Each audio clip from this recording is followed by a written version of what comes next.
Ces dernières années, plusieurs clubs se sont hissés au sommet du monde grâce à l'argent. Le Chelsea de Roman Abramovich, le Manchester City des Émiratis ou le PSG des Qataris. En quelques années, ils ont investi des centaines de millions d'euros et se sont retrouvés au sommet de leurs championnats respectifs. Mais l'argent n'est pas forcément synonyme de résultats au football. L'investissement massif de capitaux ne garantit pas à coup sûr le succès. L'exemple le plus patent est celui de Manchester United. Depuis le départ d'Alex Ferguson, les Red Devils, qui bénéficient d'une manne financière extraordinaire grâce notamment à ses généreux sponsors, dépensent sans compter. En 3 ans, ils ont injecté 580 millions d'euros sur le marché des transferts. C'est plus que tous les transferts réunis en 27 ans sous l'ère Ferguson. Et tout cela pour une seule compétition remportée, la FA Cup.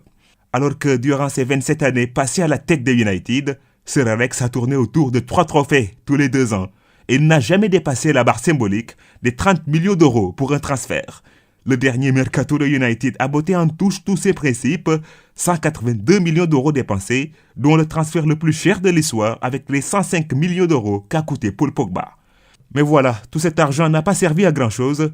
Une seule qualification en Ligue des Champions depuis 3 ans, une seule fois donc dans le Big Four à la fin du championnat. Un scénario qui donne raison à Sir Alex, qui n'a jamais voulu faire des folies sur un joueur. Sa philosophie, qui était celle du club pendant 27 ans, a été bottée en touche par le sulfureux Ed Woodward, qui en paie actuellement les pots cassés.